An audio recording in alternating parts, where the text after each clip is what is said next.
God, you guys have such high quality dogs.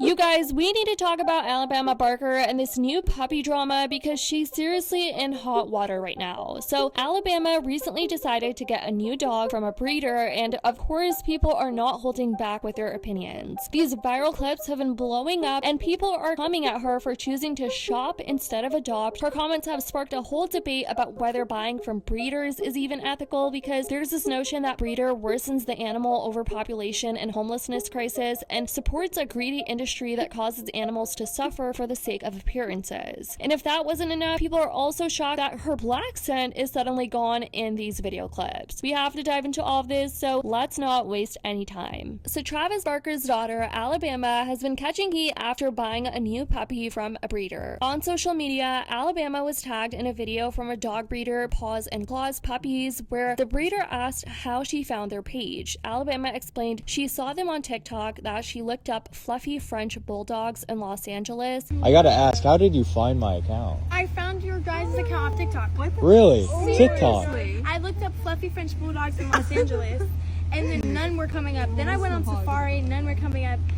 And then I just looked up fluffy French bulldogs, and you guys popped up. That's cool. In other clips, Alabama is seen introducing a tiny black French bulldog to her other friends. This breeder was sharing a bunch of videos of their interactions and later shared a video saying that they traveled from Ohio with the pup. Alabama posted photos of her new puppy, captioning it, "My baby." But social media was split, you guys. Firstly, many all over the comments criticized her for choosing to buy instead of adopting. One person wrote, "Can't stand this kind of stuff. California animal shelters are some of the worst in the country. I hope after she bought this dog, she donated 10 grand to her local shelter." Another said, "There are so many Frenchie rescues overwhelmed because of reckless breeders just in it for money. Just awful." Someone else said, "So disappointed she didn't go to a shelter." Some even took issue with the breed itself, with comments like, "It's sad you're breeding these dogs, causing more health and genetic problems. I see these pups all the time struggling with health issues."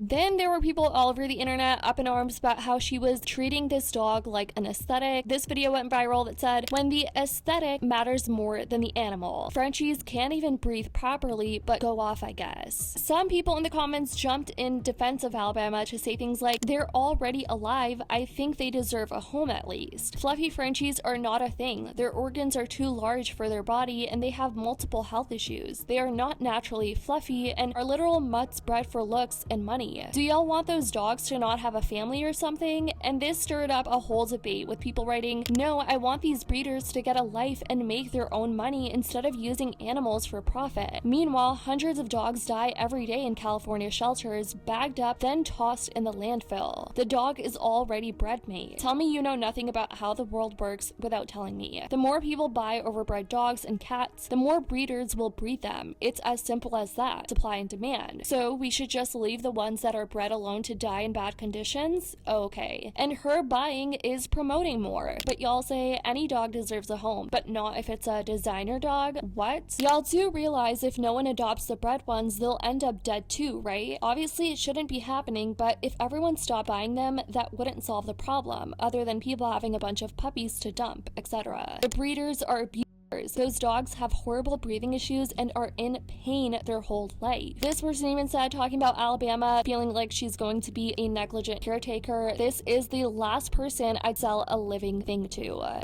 He's like, "I can take it." I see you. Thurman's got no fear. It's so funny. It's okay. Okay. We'll take the baby inside. Kingston, yeah. I like Kingston. Yeah, we're slowly. He's a little bit. Did you see Prince is a little. Oh.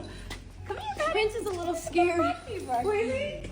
Do you have a Frenchie? I don't. You no. don't? But my boyfriend has His sister. his sister. On the Paws and Claws website, the breeder Miles responded to the backlash, saying he's passionate about responsible breeding. He said, "Proud owner and devoted French bulldog breeder at Paws and Claws Puppies. My journey with dogs began as a child when I was introduced to my first. From that moment on, I was captivated by the unique bond we share with these incredible creatures. Over the years, my love for dogs has grown into a profound passion, leading me to the world of responsible dog breeding. At Paws and Claws Paws Puppies, I am committed to upholding the highest standards of responsible breeding. This commitment stems from a deep respect for the welfare of dogs and a desire to contribute positively to the canine community. I believe that responsible breeding is not only about producing beautiful dogs, but also about ensuring their physical and emotional well-being. I've invested countless hours in learning about dog breeds, genetics, and canine health. This dedication to continuous education allows me to make informed decisions in the breeding process, prioritizing the health and temperament of our dogs. I understand the immense responsibility that comes with being a breeder. Each puppy that leaves represents a part of my vision for healthier, happy dogs and satisfied, loving families. Others are pointing out how they felt Miles was milking the sale at this point, posting so many videos of this interaction just because it was Alabama Barker, someone famous, Travis Barker's daughter, being like, hey, at least we'll give you that, you got good marketing skills. But let me tell you, people were straight up stunned when they heard Alabama's real voice in these videos, like having a full-on conversation with a breeder, and people weren't turning a blind eye to how she sounded totally different. The internet was in shock, dropping comments like, wait, where did her black scent go? For those unaware, here is how Alabama talks in her Instagram lives, which a lot of people have issues with. Hey Sosa, hey Ashley. Jay, get your op-ass on.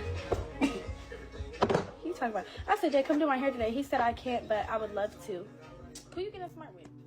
That's my cookie. That's my juice, okay? I keep telling Courtney to let me do her makeup for a YouTube video, and she keeps flaking on me. Anytime.